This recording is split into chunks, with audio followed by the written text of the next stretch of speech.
Why are people delaying, waiting later to get married? Everybody has been bred to believe that they need independence and financial security to get started in their life. So the number one thing that people look for and that the parents tell them to go for, get an education, get a job, build yourself up. And then when you're ready, you'll go build a family. You'll figure that out later. So family comes later, but later sometimes means never. Correct. Later often means never. It's very difficult. And then when you want to find your family, the same way you're like, well, I found my job and poof. And if I didn't like it. If you found your job, if you made your pronounce it, if you became independent, right? But still, you can often do that much faster than you can find your family and your person. Because with a job, only you need to say yes. Your boss needs to say yes to you, but it's a little bit more flex because they could just fire you in a year and they don't really care, or in a month.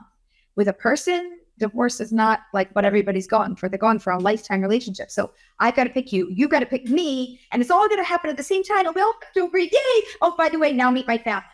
Right. Maybe that'll work too. Right. Okay. So people are saying, I got to get myself established first. How much of this is coming from people's parents and how much is it coming from, let's say, them, their friends, or on their own? Is this societal? So it's societal, but you're saying, but including a generation older. Yeah. And so how did this happen? Probably, back to the Industrial Revolution and people going to work. Yeah, but it wasn't in the 50s, 60s, and 70s. Starving to, we went to a beach. I understand. It was an economical to get married.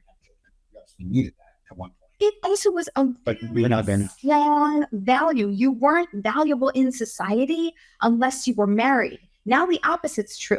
If you're married, you're going to have sick kids and a sick spouse and time off from work. You're actually, you being single is much more valuable to the corporate world than you being married. You being married is a liability, not an asset. It used to be an asset. To the career, to the employer. Yeah. Right. See, think about it. No, I understand. I see it. I prefer to work with people that, generally speaking, are married. Because I'll tell you why. I made this the size of my company, that we're 20 people, is that I like to have relationships with the people that I work with, and it's easier to just have more in common, kind of understand where you're coming from. I think I prefer that. Of course, who takes off more days? Your married people or single people? Probably my single people, because they're younger, they travel. Oh, okay. And the married people, they'll save it for like the week in August or things like that. Generally speaking. Okay. And So you're in a good position. Yeah.